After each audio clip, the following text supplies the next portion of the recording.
قرآن مجید نے ارشاد فرمایا ہے کہ بے شک جو اللہ کے ولی ہیں انہیں نہ کوئی خوف ہوگا اور نہ وہ کبھی غمگین ہوں گے۔ الا ان اولیاء اللہ لا خوف علیہم ولا هم یحزنون، بے شک جو اللہ کے ولی ہیں۔ ہمارے ہاں نا لوگوں کے ذہنوں میں جب سے جدت آئی ہے نا تو کچھ ایسی چیزیں تھیں جنہیں ماننا ضروری تھا، وہاں بھی لوگوں نے انکار کرنا شروع کر دیا۔ قرآن پاک نے نا درجنوں جگہ پہ اولیاء اللہ کا ذکر کیا ہے۔ اگر دنیا میں کوئی بندہ ٹھیک ہے ہی نہیں تو ولی کدھر گئے؟ یہ کون ہے جن کی قرآن بار بار بات کر رہا ہے؟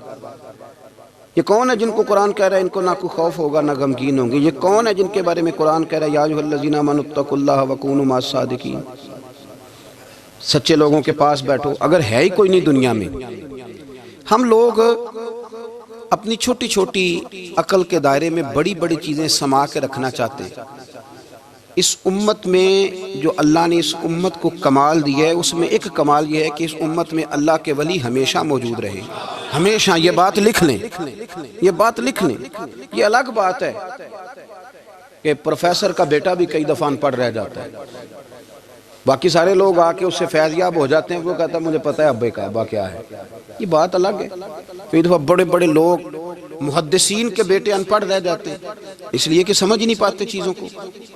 اللہ کے ولی ہمیشہ تھے اور ہمیشہ رہیں گے، اور دین کو کسی بندے کی ضرورت نہیں ہے، دین کسی کا محتاج نہیں، لیکن اللہ نے بندوں کی ڈیوٹی لگائی ہے کہ دین کے چمن میں کوئی جڑی بوٹی آ جائے تو بندے ہی اسے کاٹتے ہیں، دین کے چمن کی آب یاری بندے ہی کرتے ہیں، بندے ہی بیج لگاتے ہیں، بندے ہی اس فصل کو پانی دیتے ہیں۔ یہ ڈیوٹیاں ساری اللہ کے بندے ہی کرتے ہیں، یہ پکی بات ہے، اس میں کوئی اختلاف کیا جا سکتا۔ حضرت غوث پاک جیلانی شیخ عبد القادر رضی اللہ تعالیٰ، غوث اعظم درمیان اولیاء چو محمد درمیان انبیاء، غوث اعظم کا ولیوں میں وہی مقام ہے جو نبیوں میں رسول کریم کا مقام ہے۔ حضرت غوث پاک رضی اللہ تعالیٰ عنہ کو اللہ نے بڑے اعزازات سے نوازا۔ ایک اعزاز اللہ نے یہ دیا کہ ماں کی طرف سے حسینی ہے، باپ کی طرف سے حسنی سید، نانا بھی اللہ کے ولی، دادا بھی اللہ کے ولی، پھپھی بھی اللہ کی بہت بڑی ولی ہے، بہت بڑی ولی۔ والد گرامی، آپ نے وہ سیب والا واقعہ تو بڑا ہی سنا ہوا ہے، اس طرف تو میں نہیں جاتا۔ ماں بھی اللہ کی بہت بڑی ولی ہے۔ یہ اللہ نا اسباب بناتا ہے، خود ماحول بناتا ہے۔ آپ کے جو والد گرامی تھے ان کا نام تھا ابو صالح سید موسیٰ جنگی دوست رحمت اللہ علیہ۔ بادشاہ کے کچھ سپاہی تھے جو مٹکے اٹھا کے جا رہے تھے، اور مٹکے تھے شراب کے بھرے ہوئے، مٹکے اٹھا کے جا رہے تھے۔ حضرت سید محمد موسیٰ جنگی دوست رحمت اللہ علیہ بھی قریب سے گزرے۔ یہ کیا ہے بھائی؟ بدبو سے سمجھ تو گئے، تصدیق کے لیے پوچھا کیا ہے؟ انہوں نے کہا جناب یہ بادشاہ کا سامان لے کے جا رہے ہیں۔ آپ تو جھنڈے والی گاڑی کو ویسے نہیں نہ پوچھ سکتے، سوال ہی نہیں پیدا ہوتا۔ آپ چونکہ جمہوری لوگ ہیں، آپ نے تو بس دفتر بنانا ہے، جب الیکشن ہوگا نا اپنے دروازے کے سامنے سارے محلے سے لڑائی لینی ہے کہ ووٹ میرے آکے دیں، پھر ٹھیک 1.5 مہینے کے بعد سجدہ صاف بھی کر جاتے ہیں، بندہ غلط سی میں نے پتہ ہی نہیں لگا۔ تو یہ پہلے سوچنا تو تھوڑا سا صحیح، بلا وجہ الیکشن تو روز کبھی کبھی آئے گا، تو ہم نے ایک جگہ تو روز رہنا، ایک دوسروں سے جھگڑے کرنا اور معاذ اللہ تعالیٰ غیبتیں کرنا، عزتیں اچھالنا، یہ مسلمان کا شیوا نہیں ہے۔ حضرت غوث پاک کے والد نے پوچھا کیا لے کے جا رہے ہو؟ بادشاہ کا سامان ہے جی۔ ہاتھ میں ڈنڈا تھا، 3 مٹکے تھے شراب کے بھرے ہوئے، زور سے ایک ایک ڈنڈا مٹکوں پہ مارا تو مٹکے ان کے سروں پہ ٹوٹ گئے۔ بادشاہ سلامت، ہم سارے تقریباً بادشاہ سلامت ہوتے ہیں، یہ کسی کی جرت ہے مطلب میرے گھر کے معاملے میں مداخلت کرے ہو؟ پھر بادشاہ ہو۔ لوگوں نے جا کے بڑی غیبتیں کی، بڑی بڑی کہانیاں سنائیں۔ اس نے تو توڑ دیا جی مٹکے آپ کے، نے کوئی حال نہیں چھوڑا۔ تو بادشاہ کہنے لگا بلاؤ سید موسیٰ پاک جنگی دوست رحمت اللہ علیہ کو بلا لیا۔ تو کہنے لگے بادشاہ تمہیں پتہ تھا مٹکے کس کے ہیں؟ آپ فرمانے لگے پتہ تھا مجھے۔ کہا کیوں توڑے؟ فرمایا اس لیے توڑے کہ مجھے تیرے اوپر رحم آ گیا تھا، تو اگر شراب پیے گا تو دوزخ میں جلے گا، مجھے رحم آیا تھا میں نے توڑ ڈالے۔ تو کہنے لگا آپ کون ہیں؟ آپ فرمانے لگے میں محتسب ہوں، میری حساب کتاب لینے کی ڈیوٹی ہے، محتسب ہوں، غلط آدمی کا حساب کروں گا۔ تو بادشاہ کہنے لگا کس نے ڈیوٹی لگائی آپ کی؟ فرمانے لگے میری ڈیوٹی میرے رب کریم نے لگائی ہے، میری ڈیوٹی اللہ نے لگائی ہے۔ تأمرون بالمعروف وتنہون عن المنکر، مسلمان کے ذمے ہے اچھائی کا حکم دے گا، برائی سے روکے، یہ ذمہ داری ہے میری، اللہ نے ڈیوٹی لگائی ہے۔ بادشاہ پہ اتنا روب طاری ہوا کہ کہنے لگا حضور آپ کی بڑی مہربانی، آپ نے یہ کام کیا۔ کہنے لگا جناب اگر آپ اجازت دیں تو میں بھی آپ کو محتسب نہ بنا دوں، آپ میرے وزیر بن جائیں، کوئی بندہ اس طرح کا کام کرے تو اسے روکیں۔ تو آپ فرمانے لگے نہیں، تو اپنی نوکری سنبھال کے رکھ، جس سے اللہ ڈیوٹی پہ لگائے اسے پھر بندوں کی ڈیوٹیاں نہیں کرنی چاہیے۔ یہ اعزاز اللہ نے انہیں دیا، یہ شان رب کریم نے عطا فرمائی۔ ان کے صاحبزادے تھے حضرت غوث پاک جیلانی رضی اللہ تعالی عنہ۔ اللہ تعالیٰ نے جب کسی شخص سے کام لینا ہوتا ہے تو اللہ اس کے لیے اسباب بھی خود ہی پیدا کر دیتا ہے۔ علامہ اقبال اپنے استاد کی بڑی قدر کرتے تھے، شمس العلماء کی۔ تو ایک دن حضرت شمس العلماء سے کہنے لگے استاد جی آپ کی مہربانی سے پڑھ گیا ہوں۔ تو فرمانے لگے پتر تیری کلاس میں تو 250 لڑکا تھا، میری مہربانی تو سب پہ تھی، پر سارے تو اقبال نہیں نہ بنے۔ فرمانے لگے تیرے اندر بھی کوئی خوبی تھی، اس کی وجہ سے اللہ نے تجھے یہ اعزاز، کوئی چیز تیرے اندر بھی۔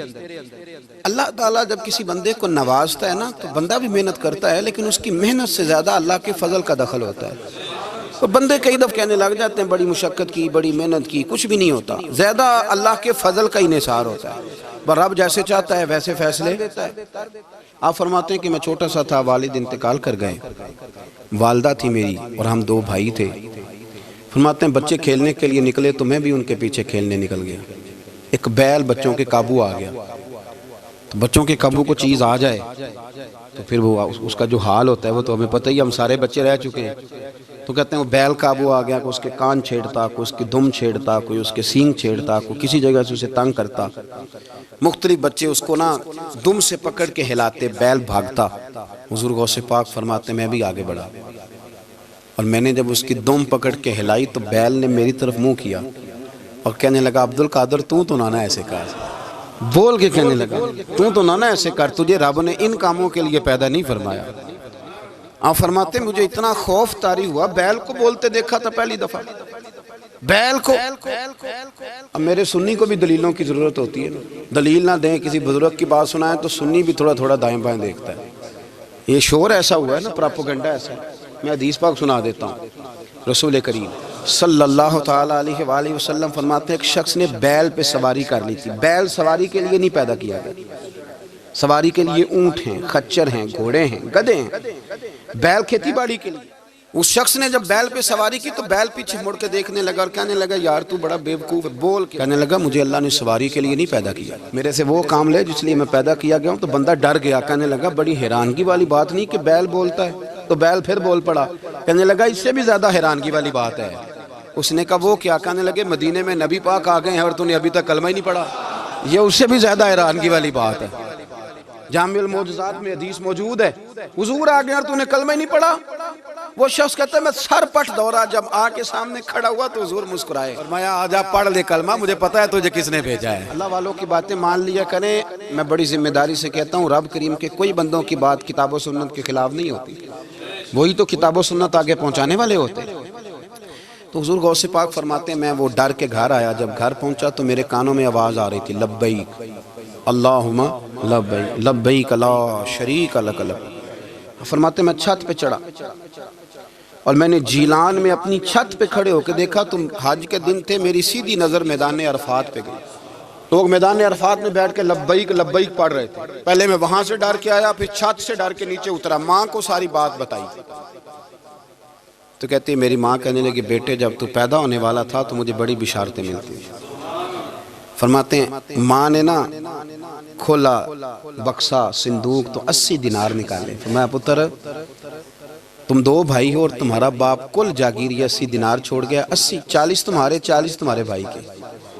فرمایا بیٹا ایک بات کا خیال رکھنا، میں اور تو تمہارا باپ کوئی نہیں، بھائی چھوٹا ہے، میں پیچھے نہیں آ سکتا، یہ 40 دینار لے جا اور جا بغداد چلا جا کے تعلیم حاصل کر، بیٹے میں پہنچ نہیں سکتی، خیال رکھنا۔ غوث پاک فرماتے ہیں 12 سال میں نے تعلیم حاصل کی یارو، میں نے پتے بھی کھائے، اور خود آپ کا فرمان موجود ہے، فرماتے ہیں ایسی سختیاں بھی دیکھیں، ایسی سختیاں بھی دیکھیں کہ پتھروں اور پہاڑوں پہ گزرتی تو شاید پگھل جاتے، لیکن میں نے اپنے نبی کا دین پڑھا۔ اب تو پیر کے گھر میں جو پیدا ہوتا ہے وہ علم لدنی والا ہوتا ہے۔ میں تو صاحب دا پتر ہے، او خدا کے بندے صبر کر۔ اگر غوث پاک حسنی حسینی سید ہو کے باقاعدہ پھٹی پہ بیٹھ کے پڑھتے ہیں، تو کس پیر کا مرید ہو گیا جسے علم ہی کوئی نہیں، جو جاہل آدمی ہے؟ یہ ضروری ہے، علوم دینیاں ضروری ہیں، اس کے بغیر کام نہیں چلتا۔ اور غوث پاک رضی اللہ تعالیٰ عنہ کی آپ پوری زندگی پڑھ کے دیکھ لیں، غوث پاک تمام اولیاء کے امام ہیں، ساری زندگی۔ غوث اعظم سے کسی نے پوچھا آپ نے سب سے زیادہ دین کا کام کس طرح کیا، تو فرماتے ہیں تقریر کے ذریعے۔ اب تقریر کرنے والا مولوی ہوتا ہے اور تویز دینے والا، سبحان اللہ۔ غوث پاک رضی اللہ تعالیٰ عنہ فرماتے ہیں میں نے دین کا سارا کام کس ذریعے سے کیا ہے؟ ہفتے میں 3 جلسے کرتے تھے اور 70 ہزار کا مجمع ہوتا تھا اور بغیر لاؤڈ سپیکر کے تقریریں ہوتی تھیں۔ اور فرماتے ہیں جیسی سمجھ پہلے بندے کو آتی تھی ویسی آخری والے کو آتی تھی۔